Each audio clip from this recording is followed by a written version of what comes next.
Okay, I think we're all good to go. We can start the session today. So welcome to the digital marketing demo class from EduPristine. So I'm looking forward to your questions. You can alternatively use the chat feature as well. I've just said a hi. So, okay. So Vaibhav Singh says he is currently in SEO, just keyword research, and what he's expecting is more of email marketing and PPC. All right. So that is something that we definitely cover in this particular course. So we cover the entire spectrum of digital marketing. When I say the entire spectrum, we are talking about SEO, SEM, email, mobile, and PPC. So all of these topics would be covered. And okay, I'm waiting for Sheikh Arif. Sheikh Arif is not responding. All right. So we will continue with the session. Okay. So digital marketing. So why is digital marketing so important today, right? So if you look at any brand, any service, any company, you would see their online presence because we live almost in a very connected world today, and the very first thing that we do, if we do not know about a particular company, the very first thing that we do is go to Google, check them out by checking their website, the Facebook profiles, their Twitter handles, and then see how good or bad they are, right? So also why digital marketing is so important is because it provides you the reach where in the offline world it might be very, very, very difficult. Also, why is it important is its return on investment is good because you can see every single penny that's been spent for digital marketing, and you can analyze and see what better can be done.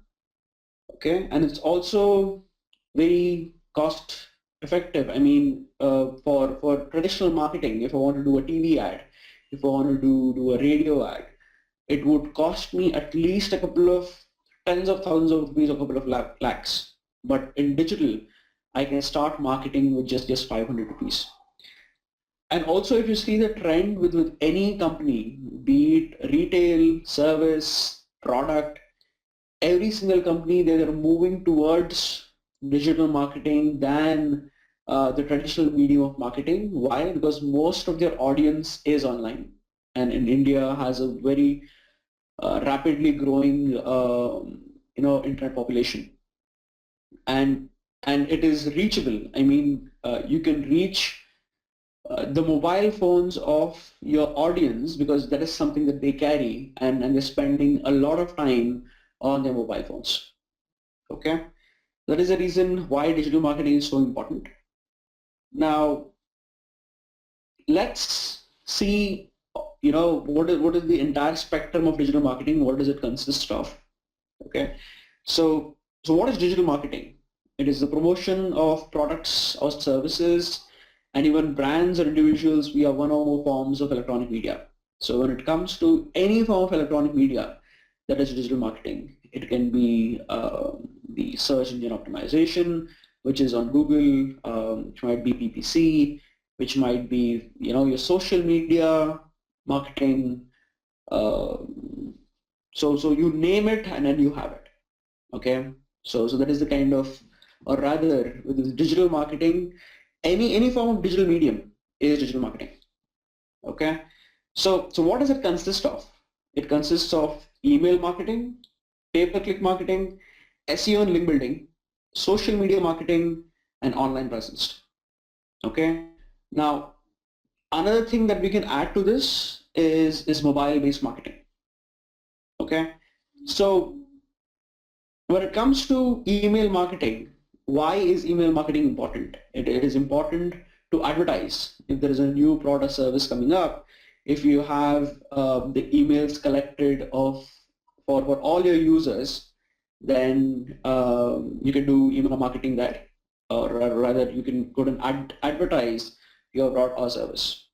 Okay, And then you have newsletters. Now, why are newsletters so important is because once somebody buys something on the platform, you know that the chances of them getting back to you are very high. And also, this is also important for brand recall. And that is the reason newsletters are so important. Retention. So retention is once a customer buys, probably you don't see him active for like 2 or 3 months. You want to retain him. And how do you do that? You can probably say that we haven't seen you for a while. Here's a coupon code for you which you can use, right? So that he is a loyal customer instead of buying the goods or services from somewhere else. You would still want him to go ahead and buy from your company, right? And also advertising and promotion goes hand in hand. So promotion might be a new sale that you're coming up with. It might be a particular discount that you're offering. So you can also use email marketing for that. Okay. When it comes to retention, a very good campaign that I came across was from Freecharge. So Freecharge was bought by Snapdeal for like $400 million.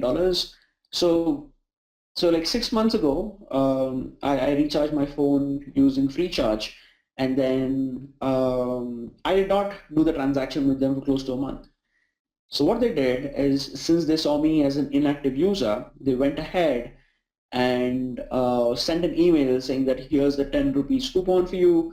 Go ahead and transact with us. Now that is retention. Now once I use their platform for like a couple of times, I know that I would not go anywhere else but I'll go to them, right? So that is the kind of strategy that your most of your startups follow. Initially they give you a lot of discounts, a lot of coupons. Why? Because they want you to transact on the platform. Once you're comfortable transacting on the platform a couple of times, they know that you will not go anywhere. They would come to you first, and then if they're not able to find what they're looking for, then they go looking for something else. Okay. Now, okay, just give me a minute. Okay. So next we continue with pay-per-click marketing. So pay-per-click is nothing but when you go ahead and place an ad, and if somebody clicks on it, you need to pay the publisher who is hosting your ad. So in the example of Google, right? So whenever you do a search in Google, on the right hand side, what you see is ads. That is how Google makes money. Okay. So another example of pay-per-click is if I am a content-based site. When I say a content-based site, now say for example I am a site that provides lyrics for Hindi songs, right? So there are two ways of me making money if I own that particular website, because a lot of effort is involved in creating that particular content. I'm spending a lot of time and probably some human resource. Now how do I monetize it? Either I ask people to go ahead, and if they want that particular content, they buy the subscription. That is one way of making money. Another way of making money is to go ahead and show ads on my website. So most of the times content-based sites make money only through ads. Okay. So whenever they place ads, and then if you click on it, then pay-per-click comes into picture there, which is in conjunction with display-based marketing. Okay, just to show you an example of how pay-per-click looks like. So 1 minute. So let's go to, say, google.com. Okay. Now if I say let's say LED TV. Okay. Now here what you see on the right hand side is ads. Okay. Every single time anybody clicks on this ad, they need to pay Google an X amount. That X amount might be 5 rupees, 10 rupees, In the case of real estate, it can go to hundreds of rupees. Okay, the one that you see as sponsored here, these are sponsored products. Okay, if the same thing applies. I mean, if you click on it, you need to pay Google an X amount. Okay, and until here it is paid. Okay, this is all SEM, which is search engine marketing. Okay, and anything below this, the one that does not say ads or sponsored, these are free results. I mean, it takes a lot of time for them to actually reach this particular level. Okay, but then again, nobody pays Google a dime to actually be here. As long as your products are relevant, as long as consumers are finding your link to be more useful, you'll always stay at the top. Okay, we're going to talk about this as to how do we make sure that they come in the top 5 or 10 ranks whenever on a particular keyword. Okay, this is something that we will talk about. All right, but yeah, primarily this is a form of PPC, pay per click. Okay, now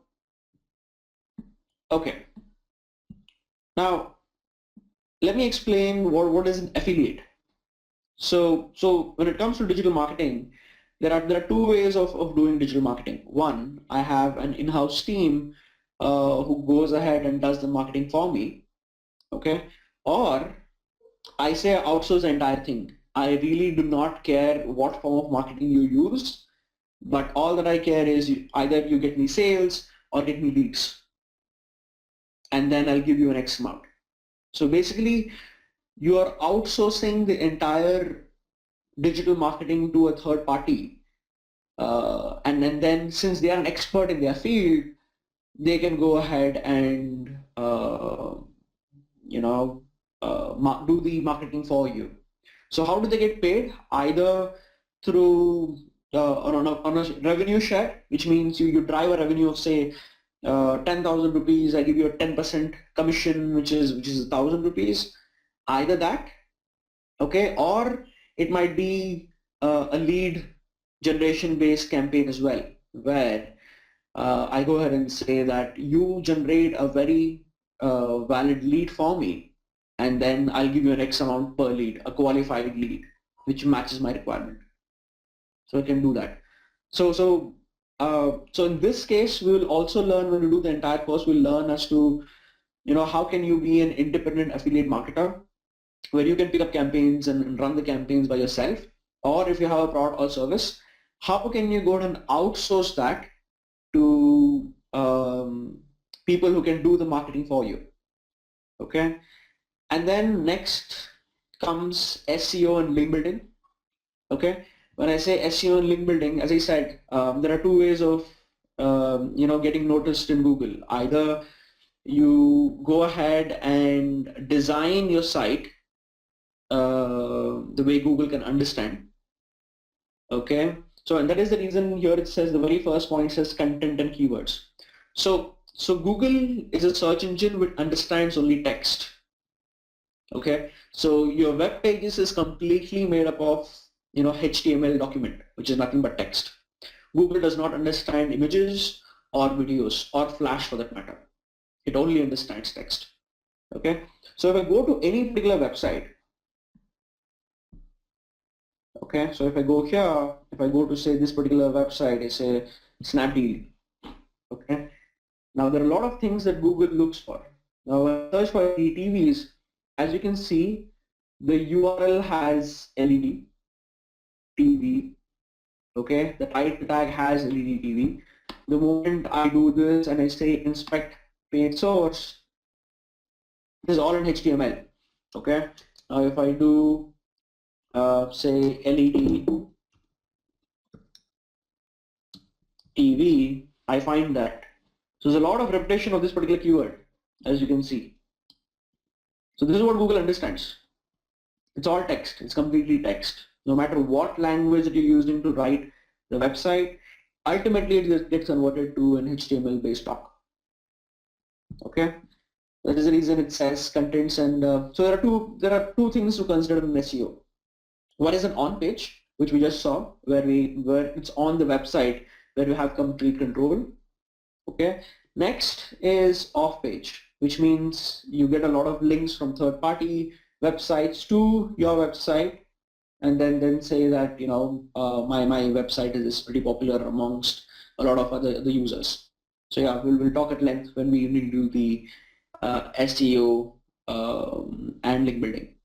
So W3C compliance, it's a World Wide Web Consortium compliance. So when I say World Wide Web Consortium, we were talking about, so basically these are rules that are defined by this particular governing body, which says this is the format in which you're supposed to write code. Okay, and also you have accessibility, technical, and compliance. So accessibility is how easily can one find information on your website. When it comes to technical, what technology are you using to go ahead and build a particular website? Next is compliance. So how do you make sure that your website is not spamming? How do you make sure that it is not dropping any malware anybody who visits your site? So that is compliance. Okay. Now next is social media marketing. So social media marketing is one of the very important aspects, especially in a B2B or B2C segment. So in a B2C segment, mostly they would use platforms like YouTube, Facebook, Twitter. When it comes to B2B, it is mostly business-based platforms like LinkedIn that is used, which is again has a social presence. So in what cases would you go ahead and use social media marketing? This mostly as a brand. If you want to go ahead and make sure that the brand recall is there, and then the brand recognition is there, that is when mostly you would use social media marketing. Awareness.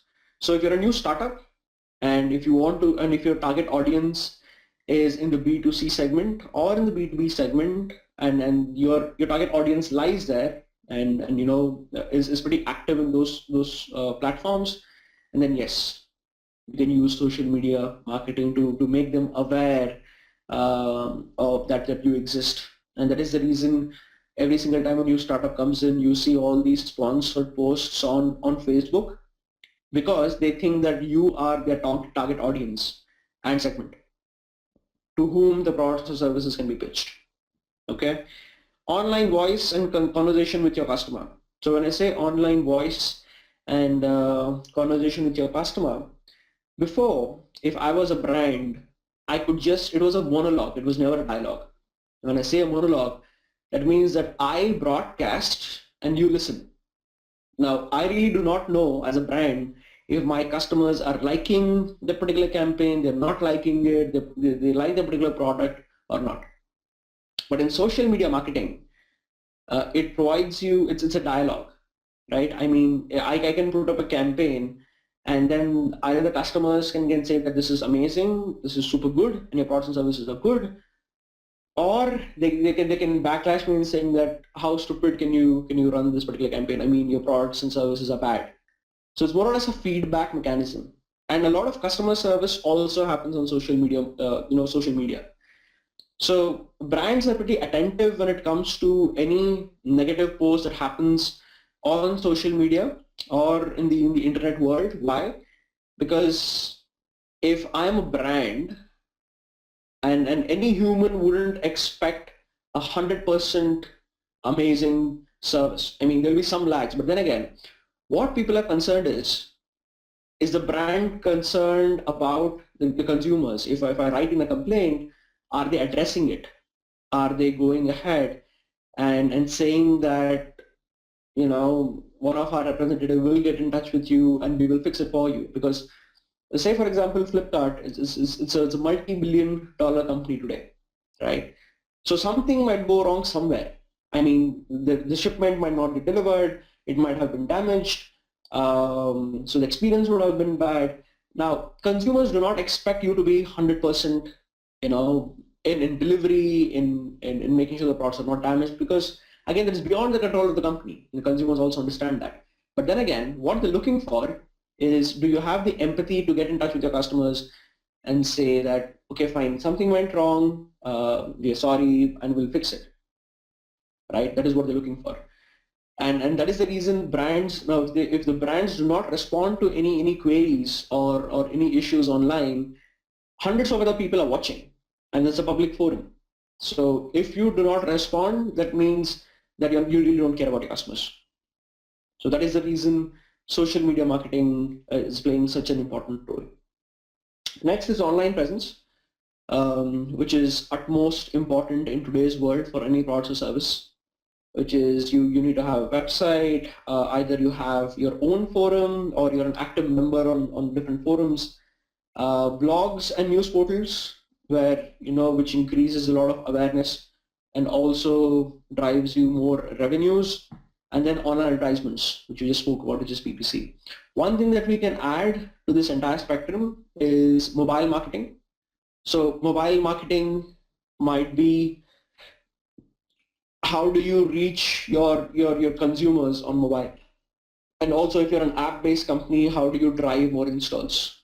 How do you run campaigns? So we will also cover mobile in the course.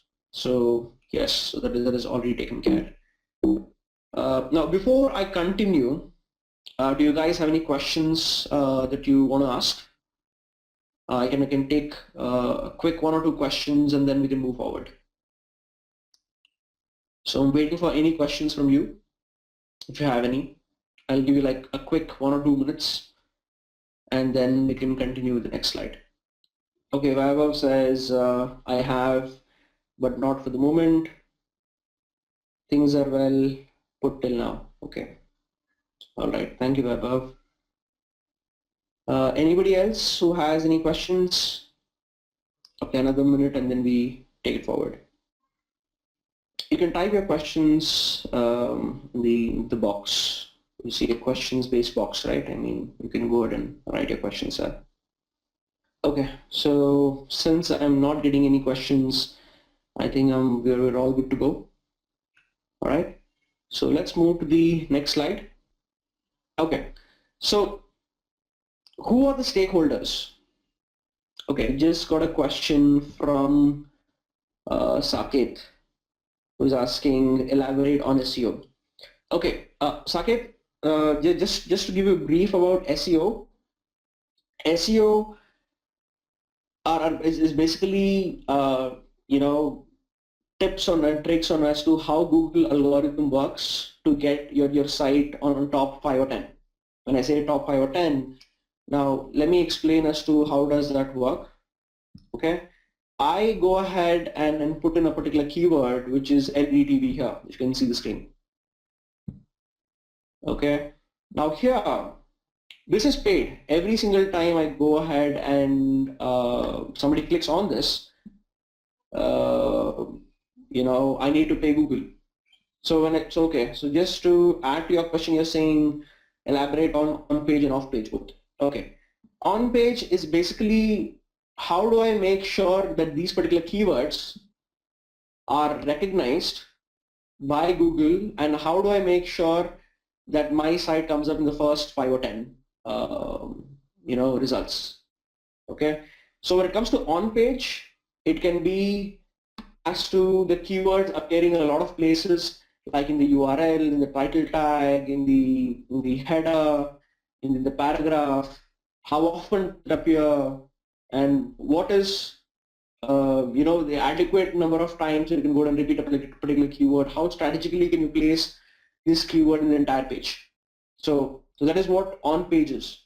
Okay. So with regards to off page, how it works is it was built on something called as a page rank. Okay. So how page ranks work is how many links are you getting from a lot of other websites to your site saying that I'm referring to this site or this site is super amazing. Okay. And how renowned is that particular site? So it's based on an algorithm called as page rank. Okay, which will take some decent amount of time to explain, because since it's just an introduction, it's an entire 10 hours. It will actually take me to completely explain on page and off page optimization. It takes at least a decent 8 to 10 hours of understanding. But a brief is how many links that you get from a lot of different places. And on the keyword, on the on page, it is mostly how many times a particular keyword has been repeated and in what places. So that is what on page and off page is. So all right. Okay, Vaibhav is asking anything else apart from link building in off page. So it's mostly completely link building, Vaibhav. So it again depends on how, what, and where. Okay, so it depends on what are the kind of links. So there's a lot of architecture that you can do. You know what? As I said, that's a very elaborated topic, SEO, which is just link building and the on page and the off page. So it will take at least 8 hours for me to go ahead and explain the entire thing. Unfortunately, we don't have the time today, at least, to explain as to how that works. But yes, when we do the session for SEO, we will completely deep dive into what is required and how do we make sure that our website is coming at the top. But yeah, it does work both on page and off page. Okay. So let's continue with the slides. Okay, so who are the stakeholders and why is digital marketing or when do you use it? So stakeholders are customers, potential and existing. So digital marketing can be used to reach new customers that are currently not your customers, or retain and grow your existing customers. Okay, so an example for this is I run a Facebook-based campaign. So I'm reaching out to potential customers. If I run an email-based campaign, I am reaching out to existing customers. Okay. Next is partners. So if I am a very renowned company which has very good online presence, I can have partnerships with huge corporations. An example for this is Xiaomi, right? So what did Xiaomi do when they entered India? They directly partnered with Flipkart. Flipkart had huge reach in the digital space, in the e-commerce space, okay? And then if Xiaomi had to come to India and launch itself offline, that means it had to find proper distributors, it had to do a lot of marketing spend on media, which is either through TV or radio or print. I mean, they had to do everything. And the time it would take them would be at least a year or two to establish that brand, saying that I am a brand and you can trust me. But what they do is Xiaomi partnered with Flipkart, which is a known entity in India. And then in a span of 2 months, they were a super hit. I mean, you couldn't buy their phones online. They were sold out in seconds. That is the kind of partners that you can have once you have a very strong digital presence, right? Next is investors. So again, as long as the VCs see a lot of potential in your company or your product or service, they would also put in money saying that, yes, you're a known entity, you're a known brand, so yes, let me go ahead and then put in money for you. So it's always easy to get partners, investors, and employees in a known entity and something that people know than just a startup, right? So same thing with employees. If you're looking for top talent, not everybody would be willing to work for just a startup that nobody knows, right? If you're a known entity, if you're a known brand, you would draw the top talent to your company. So when do you execute digital marketing? So what is the time that you actually execute digital marketing? Is it brand visibility or salience? So when I say brand visibility, it is more or less brand recall and awareness that you create about the particular product or service that you're catering to. Okay. Also, it might be leads and opportunities. So when does this come into picture? Is when the end product is not a B2C product. Okay. So when it comes to B2B or in B2C that involves any process. Okay, when I say a process, an example for this would be B2B would be mostly say a corporate software. Okay, where it's customizable, the price can be negotiated, and then it is tailored to the customer's needs. Now, I cannot just say that buy this particular 1 million worth software from me online. That doesn't happen. So basically, they can generate the lead. Somebody from the sales team would go there and talk to the customer, ask him what are the requirements. So a lot of process in place until you actually get the money, and then either the product or the service is handed over to the customer. So that is when the leads and opportunities comes to the picture. Now, this is also true for something like B2C, which is in real estate. Okay, so in a real estate, I just cannot put up a house online and say that buy this house for 75 lakhs or a crore. Usually, I mean, that's happening today, but on a very, uh, probably some very, very, very minor percentage of the actual sales that's happening. But if somebody needs to buy a particular property, they would have 100 questions like, uh, what is the kind of amenities that you have? Are you providing any loan? What is the carpet area? I mean, they have hundreds of questions before they actually decide that I want to go ahead and buy it. And that is the reason, leads or opportunities are generated online, and then somebody from the sales team will get in touch with them, answer all their queries, make sure they're comfortable, and then the sale happens. Okay. And then you also have to generate loyal customers or advocates. So when I say generate loyal customers, we are talking about, the example that I took, which is from Precharge, is one of the examples that where you go ahead and have repeat customers.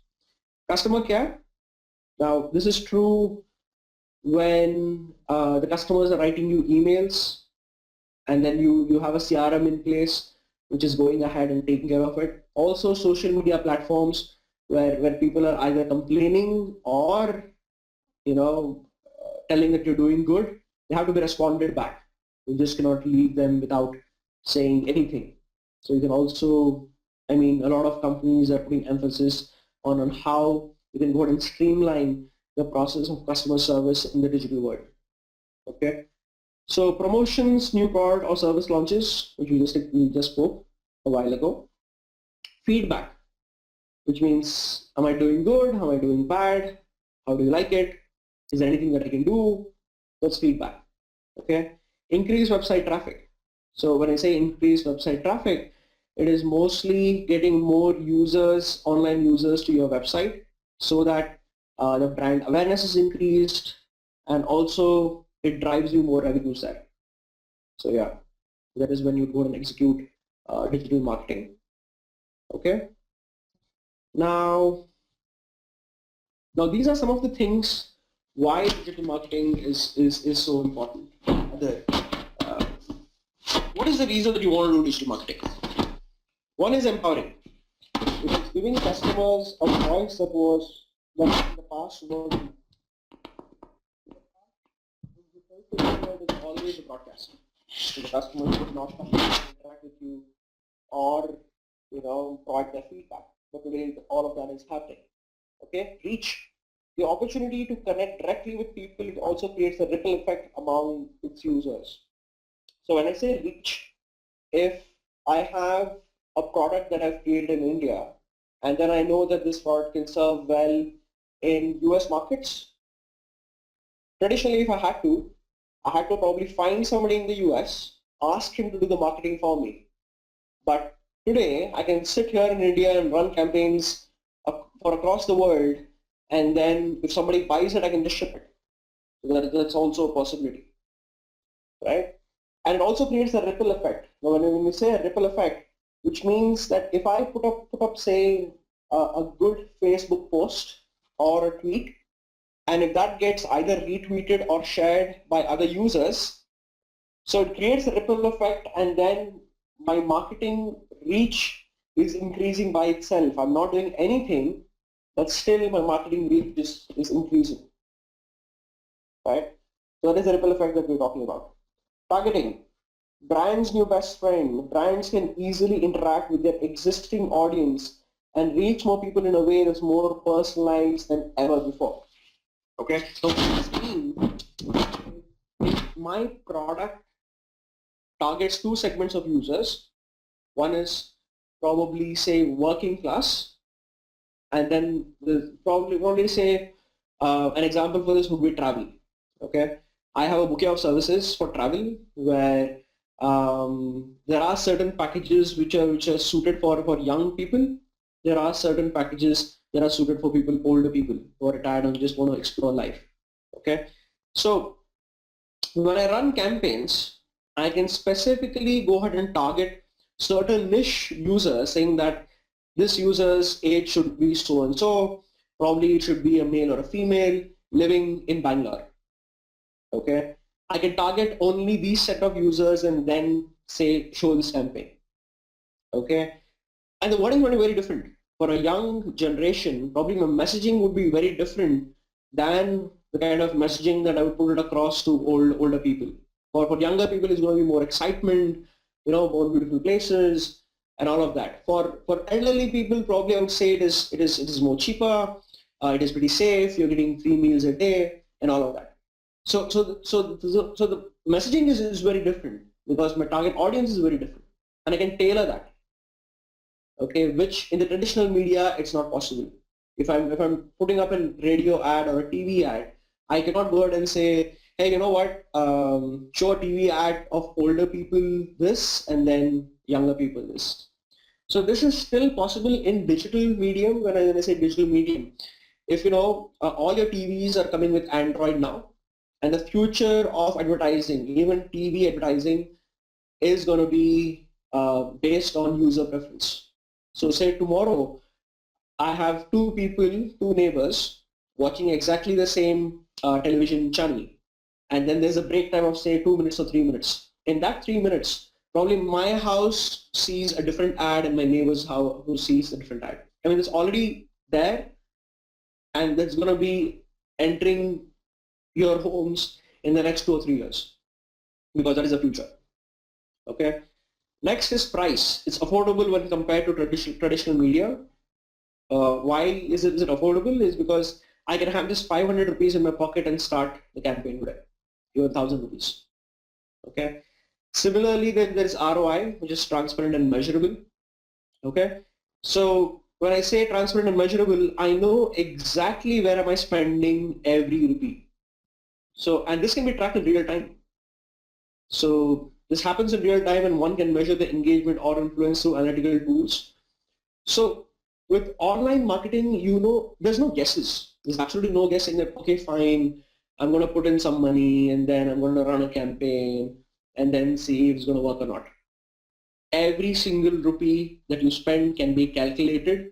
You know where it is going wrong. You can stop that right then and there, and then focus on something that's actually working. So there's a good feedback mechanism where you have analytics for every single campaign that you run, and see what is working, what is not, how can I improve it, how do I make sure that if I'm spending 100 rupees or 1,000 rupees, I'm getting 10,000 or 20,000 more. So that is ROI. Okay. Sorry guys, too many slides. Okay, so this is a slide which shows what happens in 1 internet minute. When I say 1 internet minute, in a minute, what will happen across the globe? Okay, so this is a slide. I mean, I would rather watch a video. I'll show you a video of this, and then we'll come back to this slide and look at statistics. So let me get back to this. Okay, I'll just go to YouTube. Internet minutes. Okay, and this was something that was created by Intel like 3 years ago. We're already in 2015, and you see a lot of statistics that were projected for 2015. So yeah, let's watch a quick video here. Hi guys, my name is Jose, and today I'm out on the streets helping people with their issues.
Okay, so this was a video that actually shows you, what happens in 1 internet minute. So just review a few statistics here. Okay, so as you can see, this was 3 years ago, guys, which was 277,000 logins in just 1 minute. So in, say, 2 or 3 months ago, Facebook came up with the statistics which said there were 1 billion people that were connected to Facebook in a day's time. I mean, the population of the entire world is 7 billion people, out of which 1 billion logins happened in 24 hours. So that is a kind of huge, connectivity that the internet has. So here you can see there is $83,000 in sales that happens in Amazon, 100 plus new LinkedIn accounts that happens every minute. There are 2+ million searches that happen on Google, 30 hours of video that has been uploaded. So they're saying that in 2015 it's going to supersede 2x of global population. When I say global population, these are network devices, which is might be hubs, routers, switches, servers, mobile phones, laptops, everything. It's almost 2x of global population, which is close to 14 billion, right? So, yeah. In 2015, it would take you 5 years to view the video crossing IP networks each second. Now, that is the kind of data that's being transferred almost on, every single minute across the globe. Okay. Now,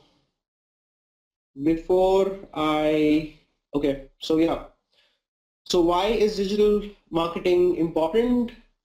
The internet users are growing less than 10% on a yearly basis. Now, this is as per the entire world. Now, the fastest growth is happening in difficult to monetize countries like India, Indonesia, and Nigeria. So here the internet users are growing exponentially. And India is called as a mobile first country. The reason being, there are a lot of people now who have not seen how a computer looks like. They've never used a computer in their life, but they have a Facebook profile on their phone. Why? Because if you want to buy a particular laptop or a desktop, it would take at least, say, 15,000-20,000 rupees, a minimum, I'm saying. But I can buy a 3,000 rupees phone and still get connected to the internet. And SMS is almost history now. Nobody uses SMS. Now, even a person who is not a complete literate, he just probably studied like probably say second standard, third standard, and then he's not studying anymore. Even he knows that I have to be connected to the internet. I need to have an internet pack to use WhatsApp. Now, that is the kind of shift in the usage that you're seeing. And once he's connected to the internet, he also starts exploring a lot of other things like watching videos on YouTube, searching the net. So this is happening today. I mean, even people who are not super literate are getting comfortable with technology, saying that this is something nice about technology and I'm connected to the internet, so let me explore. Okay. Smartphone subscribers, 20% growth, fastest growth in underpenetrated markets like China, India, and Brazil. Tablets are at 52% growth, early stage growth. Why? Because tablets have just come in, and more or less they will start replacing the traditional laptops and desktops. Okay. Mobile data traffic, 81% accelerating growth, where video is the strongest driver, where most of the data is being consumed. Okay. Now, internet penetration in India is at, this is old statistics, currently it is around 350 million users. Now the source is Internet and Mobile Association of India. Growth of smartphones is 44 million units that were sold in 2013 compared to 16 million units in 2012. So look at this, I mean there's already 3x growth. Okay, and this is, I mean if you compare 2015's data, it's going to be at least 5x compared to last year. That is the kind of exponential growth that the smartphones are having today. Okay. Now, how does online marketing work? Okay. So the end objective of any marketing activity that you do is to have the customer buy from you. Now, how do we do that? Is either you can do SEO, SEM, social, email, mobile. So it all gets inside the funnel, and then people who actually go ahead and buy is convert this traffic into sales. So what defines this funnel? So again, there might be, so the very good example is you show an ad to say 100,000 people on Google Ads on the right hand side, out of which say 10,000 people are going to click on your link. Okay, and then out of the 10,000 people actually visit the site, probably 5,000 will be interested. Okay, out of which probably 1,000 will buy. But then again, look at the funnel. We started off with 100,000 people who actually saw it, but ultimately the conversion was just 1,000 people. So how do we make sure that you keep the funnel as broad as possible and make sure these end numbers, which is sales, as high as possible? So that is what we look at when it comes to online marketing. Okay. Now, some understanding of what are the consumers' present requirements. Okay, so customers have unlimited access to information, and they can instantly share with the world.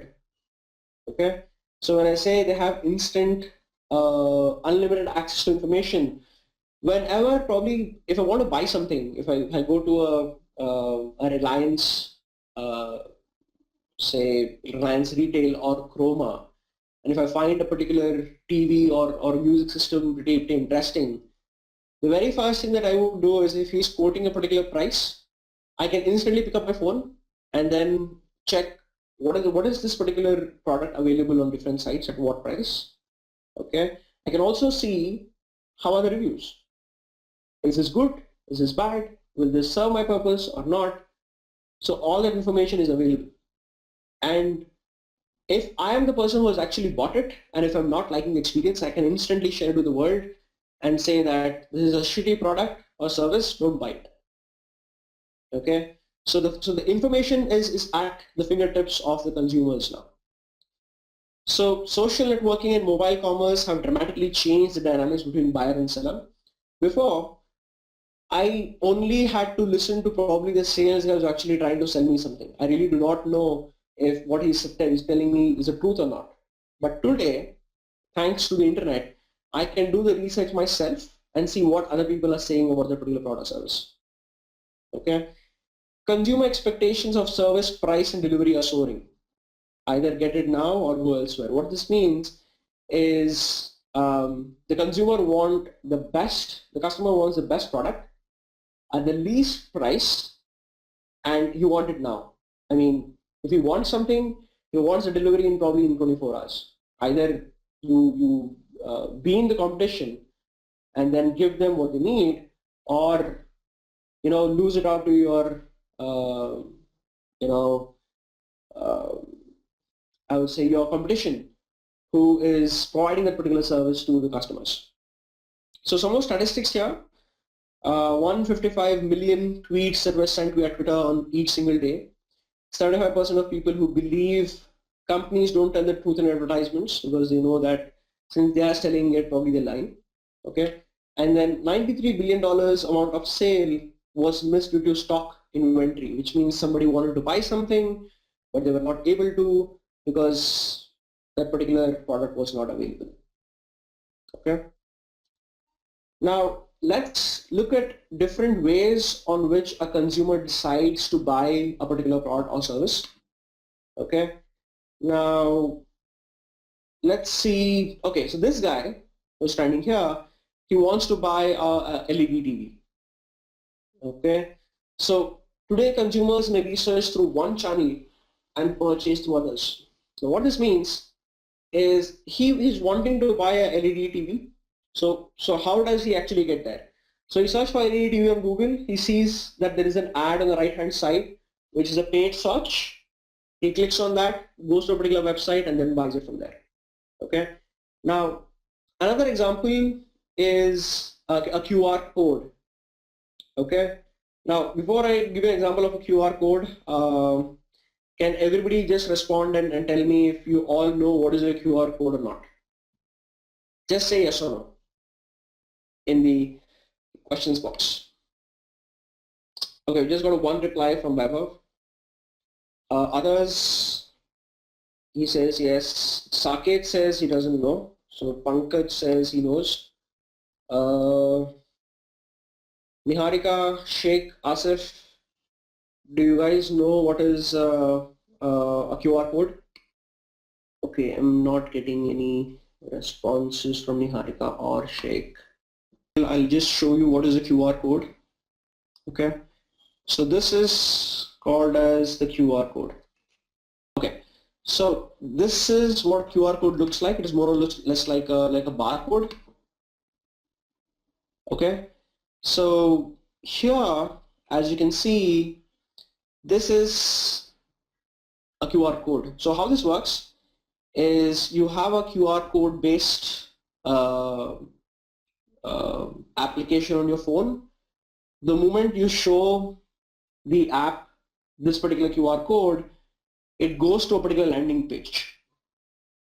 Okay, and then so basically you need not type in the entire URL. You can go ahead and just show this particular QR code, and then it goes to the landing page. Now, what I would recommend is if you want to really understand it's working, use Google, WhatsApp web. So WhatsApp web connects through a QR code. So just type in web.whatsapp.com, which is just go to web.whatsapp.com, and then from there you go ahead and connect. Okay, so you can try that at home and you will know what is a QR code. All right, so let me get back to the presentation now. Okay, so he goes to probably Chroma to go ahead and buy a TV, but then again he says he's interested to buy a Blu-ray player, but then again he did not have stock there. So what he does is there's a QR code being displayed. He picks out his mobile phone, he scans a particular QR code, goes to the particular web page and buys it from there through mobile, that particular Blu-ray player. Also, another way that he can go and buy is through email. So basically he got an email newsletter from either Chroma or Reliance Retail and saying that there is a TV clearance sale that you might be interested in, and then he goes ahead and buys that particular product from there. Another way is through the display ad.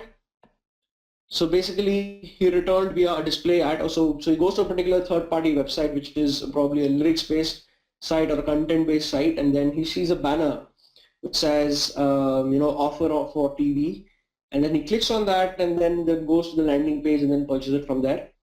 Natural search. Came to the site via natural search. He had a discount code or a coupon code, and then purchase it from there. Or he can do all of this research online, okay, using Google, using social media platforms and all of that. Then he walks into a Chroma store and then buys it. The reverse is also true in today's world, where he does the research offline, he goes to the store, sees what it is, he checks the price online, he finds it a cheaper price, buys it online. So it is vice versa. It is not just one way. Okay. So here, if you can see, this is how the strategies of, so always successful customer strategies require a mix of online and offline. It is never just online or just offline.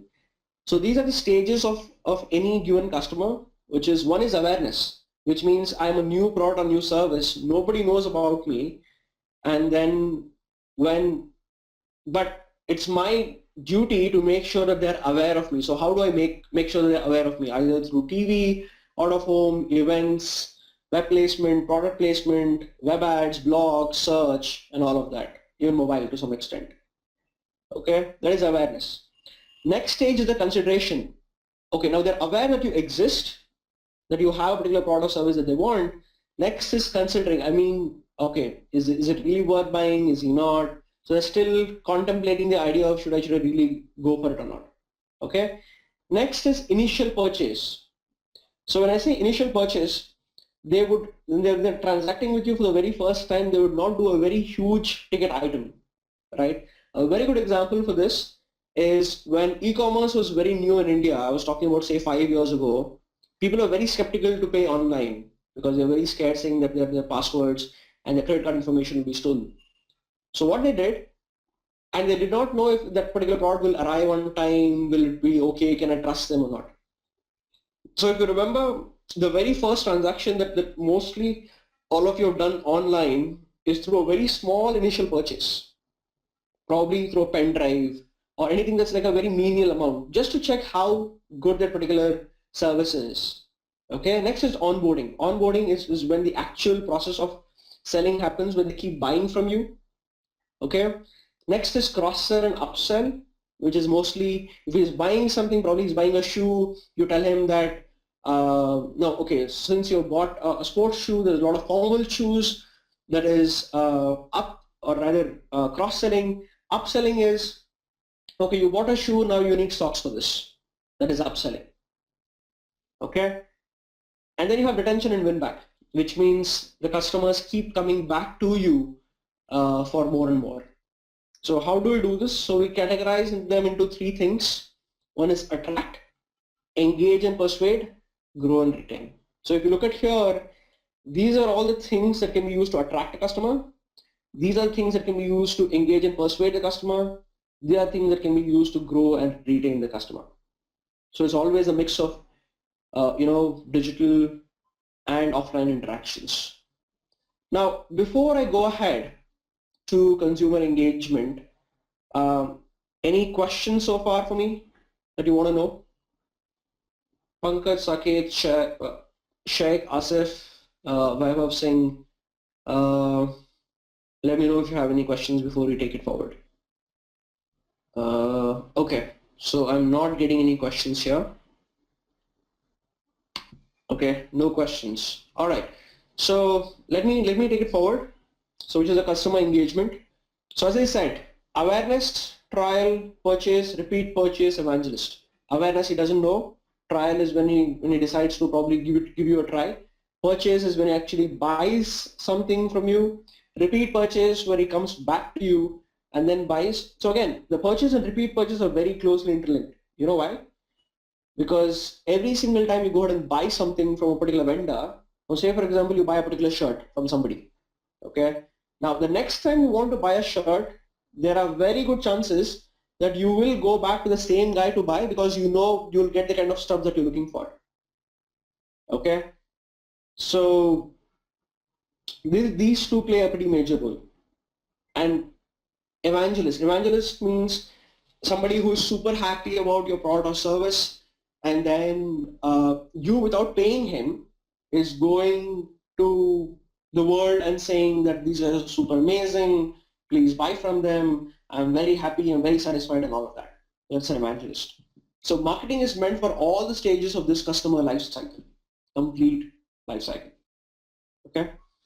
So how do you execute digital marketing? I mean, if you've decided to do digital marketing, how do you execute it?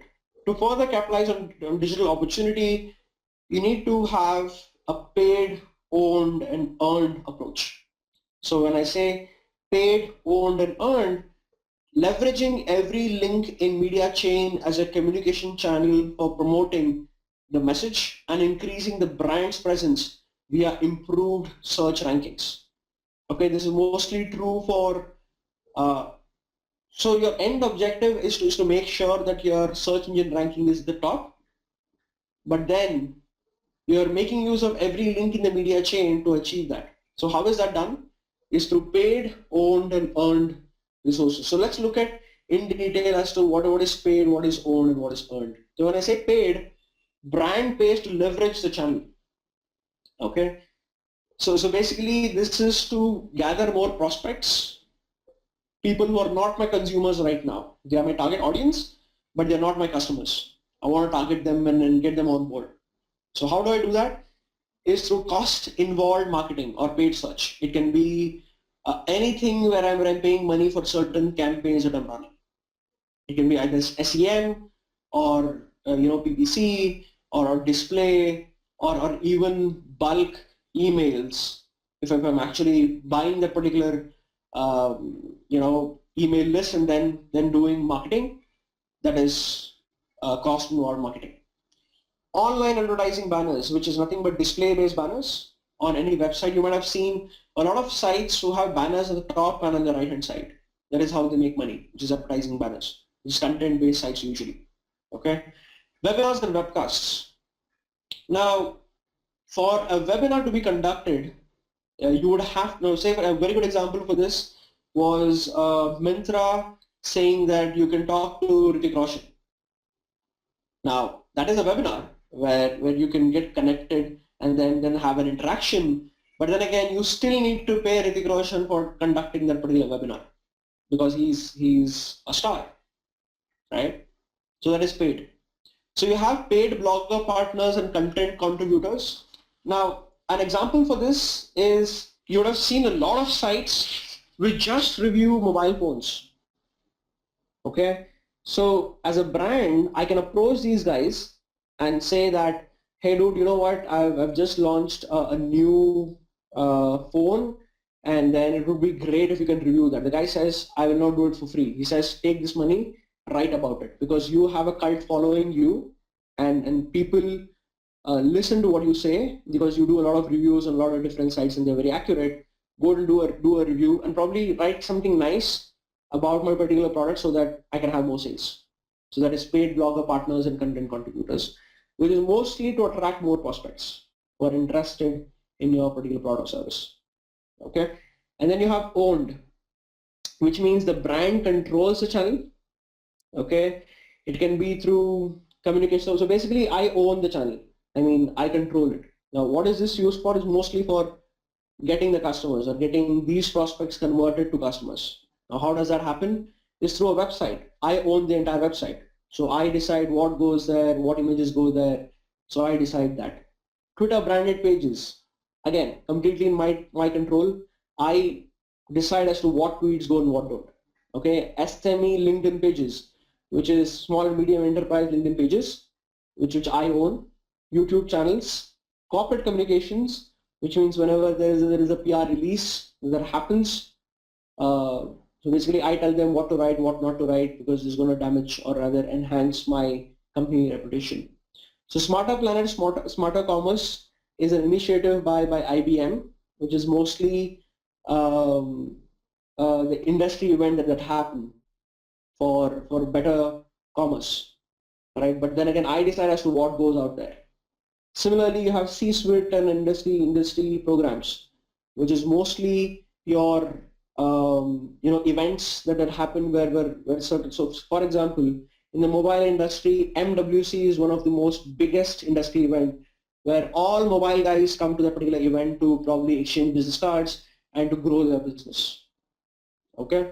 Next is earned, which is brand's customer or advocate is a channel, which means that I did not pay these guys to do the marketing for me, but then these are doing it by themselves, which are fans, which are leading to more customers because they are endorsing you. Now, how does that happen? Is through Facebook shares. I go ahead and write something and they share it by themselves. Retweet, where they go ahead and I tweet something and they retweet it. Unsolicited blog post, which means he's a blogger, but then again, I never asked him to write about me, but he felt that his audience might be interested and then he wrote. Okay, similarly, you have news coverage where media companies also need content to show to their users. They write about you and then you have forum discussions. So say for example in digital marketing, there are a lot of forums available where people ask for certain help and then there are a lot of people respond to that. And if somebody, a member of the forum is recommending you as a company that can solve that particular problem, that means it is great. And they've tried and tested you and they know that you will be able to solve the problem. Okay, so I think I'm almost at the end of this particular demo. Okay, the next one is on a case study, which is on something called as a chop deal, where you're given objectives and then you're giving budgets, and then how do you reach there? How do you do the media planning? That is something that we discussed. It takes at least 2.5 hours to complete this entire exercise, which we do not have time for. Which will be covered as to how do you do the entire media planning once you're probably if you plan to take up the course. But I'll give you a brief as to how does this work. Okay, so let me go ahead and show you this. Okay, so this is the webinar, or I'm sorry, this is the case study, which is as the newly appointed head of sales, you have been assigned the tough task of planning and budgeting the online marketing spends for the year. Okay, your target to you have been given is to generate 10 crores of revenue for this year. And what you know is that your average ticket size is probably 2,500, out of which 25% is through organic traffic through SEO, 15% is direct, 25% is CPC, 20% is social, 15% is referral.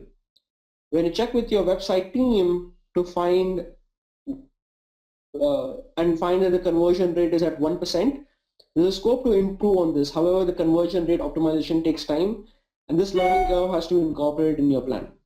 What is immensely required is a budgeting and plan for each of these online marketing channels. So what are the steps that you'd be taking? So it's a complete Excel-based exercise. So let me see if I can actually show you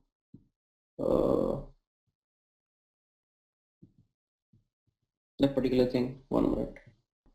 So this is how it looks like. We're going to solve this entire sheet probably in the next class.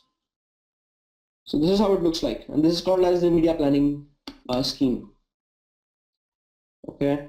So as your so the reason it says 40,000 is your online target is the number of customers that need to actually buy from your website to reach 10 crores worth of sales. Okay. Yeah. So Vaibhav, you're asking me to go through the case study. So this is the case study. Okay. I mean, this takes at least 2.5 hours for me to complete this. Unfortunately, I will not be able to cover it in this particular webinar. I'm just showing you a brief as to how it is and what it is. But then this is mostly the media planning that we do as to what are the kind of budgets that you allocate for certain set of campaigns. What is the kind of product that you have. You do brainstorming as to which solution is going to work for you better. I mean, this can only be done probably once you have an ample amount of time. But I'm still willing to give you a brief as to how that is done, right? So 40,000 is the online target, okay? And then so we're saying it is 40,000 is because you need 40,000 sales to reach the 10 crore figure. Now then there are a lot of metrics that would come into picture like conversion rate, click, CPC, CTR, cost, conversions, conversion rate. I mean, there are tons of things that unfortunately I do not have time for today to cover. But yes, this will be covered, and a clear explanation will be given as to how, what, where, and we will also deep dive into every single aspect of digital marketing, and is a complete hands-on experience, which means it's not a complete theory-based classes. It is completely hands-on, which means you'll be given access to a particular website, and then you would go ahead and work on them in real time, run live campaigns. A budget will be given for you to burn. You will be creating a website. You'll be creating campaigns all by yourself. So it's not something where more or less I tell you something and you listen. It is a completely hands-on based training program. Okay, so I think I will pass the control to the organizers now, and they can take over. Okay, now before I pass on the control to them, any questions that you have for me?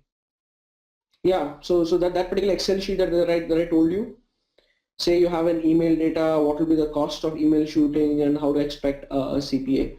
So this is again depending on a lot of metrics, like what is the open through rate, what is the click through rate, what is say a lead generation rate. So it's based on 3 different parameters. So say for example you have you're shooting out 10,000 emails, okay, and then how much did you spend? You spent around, say, considering that there is 1 rupee involved in sending each email, say you spend 10,000 rupees. Okay, and then how many of them actually opened that? They opened, say, my open rate is probably 40%. 40% of the people opened 4,000. Okay, 4,000 people actually opened the email, out of which, say, out of that 40%, 4,000 people, say 50% of the people actually clicked through and went to the site, which is again 2,000 people reaching the actual website. Okay, and then from there, if 1,000 people show their actual interest, or if they're interested in particular product or service, I get 1,000 leads, probably out of which 100 get converted, which means actual sale from the sales guy. Okay, so I spent 10,000 rupees to do this entire activity, out of which I was able to get 100 customers. Okay, so my CPA becomes 100. Okay, hopefully that answers your question, right? So any other questions? Any email providers? I mean, there are a lot of guys who a lot of email selling. I'm sure that Times Jobs also has their own email data, which is very premium, which they sell. I mean, there are a lot of tons of third-party people who can actually give you that email database. I mean, you just need to search online, and then again, authenticity is something that we cannot guarantee, right? When you really don't know how good the data is, but then there are tons of people who can actually provide you the data. But that's not a big concern, especially email. Okay, so you're saying software providers. There's a software called as MailChimp that you might be interested in. So the software is MailChimp, where you can go ahead and run email-based campaigns. So MailChimp has all the features that you require for email-based marketing. So yeah, that is something that I can recommend. Even Salesforce, which is a CRM-based utility where you can run email-based campaigns. It's a pretty expensive solution, but yeah, Salesforce also does that. Okay, any vibes on digital marketing or SEO in context to blogging? Basically, how do I become a good blogger? Now, that's a very subjective question. Now, as long as your articles are interesting, as long as you are able to go ahead and drive a lot of interest. That all depends on your capability and how well you write, how relevant articles you write. And if you want to probably earn money just using the online medium, then yes, you need to have very good writing skills which get shared and and then people come to your site, and then to monetize that you use AdSense. So basically you would make money on your website using AdSense. But how do I become a good blogger is a very subjective question that is very, very difficult to answer. Very difficult. If you have nothing to sell, just a traffic, just some finder pointer traffic sources we should focus on for blogging. Yeah, I mean, a lot of people do that. So there is this particular website called a Scoop Whoop, if you've heard. They just share, write articles about anything and everything under the planet. And then their whole revenue is just traffic. So yeah, I mean, a lot of people are doing that. And that's a multi-million-dollar industry, which is internet advertising. So if you talk about just the online ad tech world, it is at least $500+ billion across the world, just the ad tech. So yeah, no, again, so CPA depends on, it can never be just 500. So your question is usually what percentage of cost of the product or services is paid as CPA in starting. So okay, so that is a very subjective term again. So percentage of cost of product or service is paid as CPA. So is a CPA as starting, if you talk about CPA based campaigns, if you want to be your own affiliate, I mean, there are people who pay you $1,000 also. There are people who pay you even $2-3. So it completely depends on the industry and what you're promoting and how difficult is that to promote. So there's no fixed pricing for that. There's absolutely no fixed pricing. Completely depends on what you're trying to sell. How to automate some part of organic SEO, like getting content, cost of content writers. Content is the king, my friend. You cannot automate it. If you are not able to generate good content, Google will know that you're just copying and pasting it on your website, and they would not be interested in listing your website. So unless you do not have good content to write, there's no way to automate it. There's hard work involved. Or hire content writers who can do that for you. There's nothing called as free lunch. How do you content?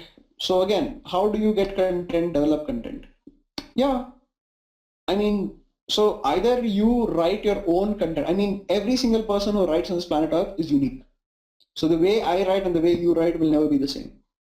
Okay, so either you go ahead and hire people who can do it for you, or you do it yourself, or you go out and create content.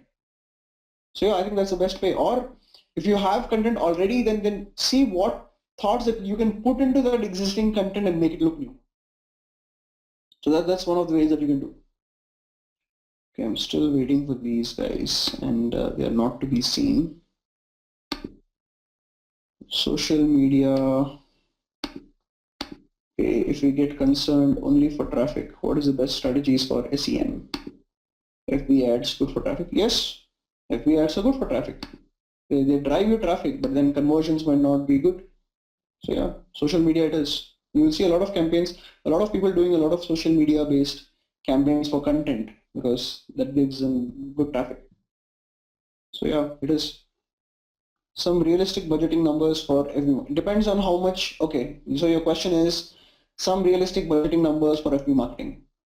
So you can start off with just even 500 or 1,000 rupees. See how it works out. There are people who spend lakhs of rupees also. Depends on how is it working for you. Are you making money out of it or not? All depends on you. So it's up to you completely, actually. E-commerce outsource CPA affiliate campaigns. Yes, Flipkart has their own affiliate. Amazon has their own affiliate. So mostly they do. they go ahead and outsource it.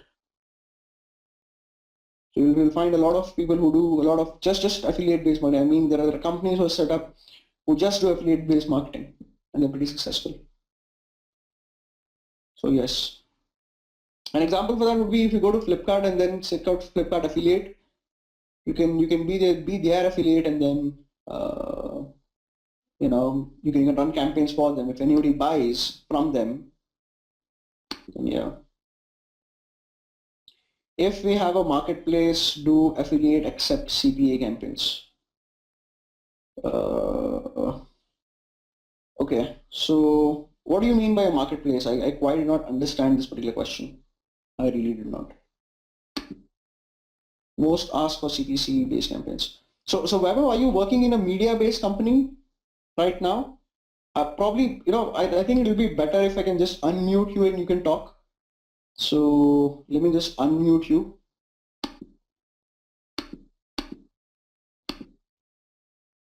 Vaibhav, you can talk. Yeah, am I audible? Yes, you are. Yeah, I'm not exactly right now working for any company, but yes, in past I had some cases wherein we had to sell some products. So while outsourcing the digital marketing work, most of the affiliates asked for CPC campaigns. Correct. They were not accepting CPA campaigns because basically we were thinking like, let us say if we have a product which costs 2,000 rupees and they are asking for a CPA of 5 rupees or 600 rupees, then we should add the cost to our product and adjust our pricings on the website. But that wasn't possible because they were asking for CPC campaigns. So I mean to ask, are there any affiliates which directly ask CPA campaigns? Except there are affiliate networks who can do that. I mean, you have a lot of networks or big agencies who can do that. Now, for example, okay, for CPI based campaigns, which is an install based campaigns, okay, for example, our company, which is Uplift, which does only CPI. CPA mostly, I mean, a lot of people will not pick it up. You know why? Because too much of risk that's involved. Now, we really do not know as to what traffic is going to convert. Okay, so that is the reason CPM, CPC, anybody picks it up, but CPA directly, again, depends on what networks you're going to. I mean, you can check out this particular network that might be of interest to you, which is Commission Junction, just cj.com. Okay. Okay. Above all, we always know that email marketing is one of the cheapest sources of online marketing and getting customers back and back. So if we have a say a database of 10 lakhs or 1 CR of email IDs, then how can we accept to utilize this particular resource? We are not at all actually working on it. Yeah. So it depends on two things. One, how accurate is the data that you have? Okay. Second, how relevant is the data? I mean, you might have 1 CR, but is it fitting your market segment? Is it targeting the people that would be interested in buying your particular product or service? And also depends on how well you write the email content, how well you write the heading, how well you analyze. I mean, there are too many parameters, you know. Okay. You mentioned MailChimp. So if we shoot out emails via MailChimp, I calculated the estimated cost per email would be less than 1 rupee, but still a substantial amount. So that was not befitting with my product range, in which the ticket size is usually 500 to 1,000 rupees. So does it all depend upon the ticket size of our products? So there are two things again there. One depends on the ticket size. Third also depends on how, I mean, you have 1 CR of data, but how relevant is the data? I mean, how is the performance? If that is not working, then you need to try something else. And that is the reason, you know, before you head out to do any marketing for any product, you would first see under what segment your customers are. Now, this is something that we will discuss in this particular course, where, you know, we analyze. So I'll give you a brief outline of how this course is going to be. Okay, every single batch, or rather every member of this particular course will be given 4 different business cases belonging to 4 different categories. and then we'll pick out the best marketing channels for them. For example, if it is for the social cause, I would use Facebook than using Google. Okay. Now, if I am, say, an e-commerce based site, it makes more sense to use Google than Facebook. Vaibhav, is that? Yeah, sure. Yeah. So it completely depends on, what the industry is and what suits your needs. There's a lot of analysis that goes into before you actually decide saying that this is the way I should, take it forward. So yeah. Coming back to the content-based blog, like Scoop Hoop you mentioned. So is it just like creating viral content and sharing it on FB, and otherwise creating Facebook ads and so as to promote and get more traffic from social media? Absolutely. Yeah, absolutely. That's how it works. And so it's all finally comes down to viral content and good quality content that keeps repeating the customers. Absolutely. Okay. That is how it works. Anything more on off-page SEO? And that's what I said. I mean, I can tell you 100 things, but then again, we just have another 5 or 10 minutes. I will not be able to cover that. Okay. I will not be able to cover that. Sure, I mean, it was a about nice session, although, so any last jibes or bits of things you would like to share? No, I mean, this is like an ocean, honestly. Very honestly speaking, I mean, just on digital marketing, we can easily do a 2-year postgraduate program. And that's how vast this particular subject is. But then again, in this particular, I've been dealing with this course for close to a year now. Okay, but what we cover, majority of say 75% of that is more important to actually run campaigns to how, what, where. And then once you start doing it, you learn by yourself, right? So we cover majority of it. I mean, 75-80% is covered. But then again, if you want in depth of every single thing, I mean, I can easily do a 2-year program. Easily. So you're an instructor at EduPristine or what? I'm a professor, yes. Okay. So But then again, any other web sources or etc. things, as you can understand, we are all on this webinar are very much interested in learning all these things. So apart from paid resources like teaching and institutes, other web resources you would like to refer to us? Web resources, I mean, you'll find web resources everywhere. But do you want, there are two things, right? It is, so basically all this knowledge that I have gained, it took me close to 5 years to learn by myself.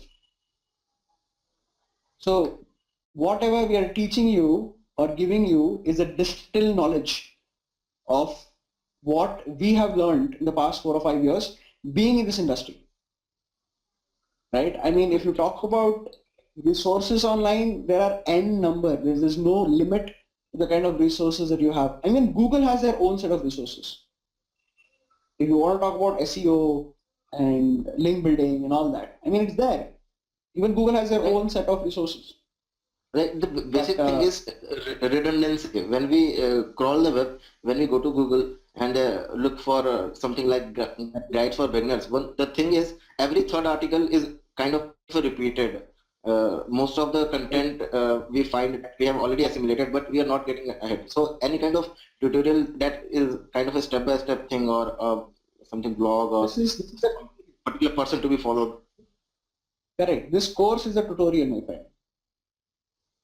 So online, that's the reason I'm saying. So online, there's a lot of content available, and you cannot distill it in all. So that is the reason what we do is we take all that content, our own experience, and teach you, so that you don't go through the hassle of seeing the same content over and over again. Now again, how do you trust the source? By the way, I mean anything that you read on the internet, anybody. No, you can go to the internet and write something. I can go to the internet and write something. Now, it's a monologue there. It's not a dialogue. Okay. Here you can ask me saying that how, what, where.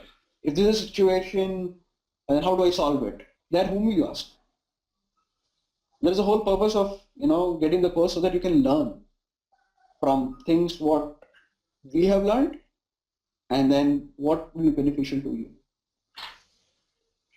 Okay, so I'm going to unmute Saket and Pankaj as well. So let me see if they have anything to ask. Saket, Pankaj, can you guys hear me? Yeah, I'm able to hear you. Huh? Hello? Hello. Who am I speaking to? Yeah, this is Pankaj here.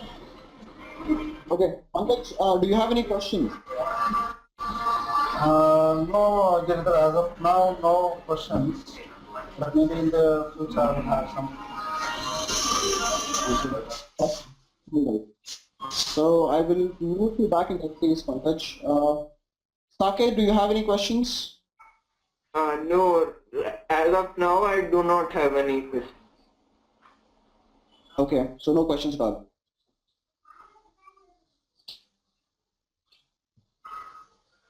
Perfect. All right. So in that case, Vaibhav, do you have anything more to add? So, Gizil, if you could just let us once again introduce about EduPristine and the courses and your offerings. Yeah, you know what, honestly, that has to be taken care by the management. I'm just waiting for them to come online. Now they are the people who can actually, Sure, I get it. tell me, yeah, share the data. So basically, as far as I know, okay, so I'll just share the details that I have with me. We're saying the course fee is around 20,000. And the classes will be conducted on Saturdays and Sundays for 4 hours each. So it will be for close to, say, 1.5 months every weekend, Saturdays and Sundays. Okay. So it is a classroom program or a web-based program? It's a web-based program. So where a live instructor, so say for example like me, I would be taking classes online. It will be as good as classroom trainings itself, because you can talk, you can ask questions, you can solve the doubts right then and there.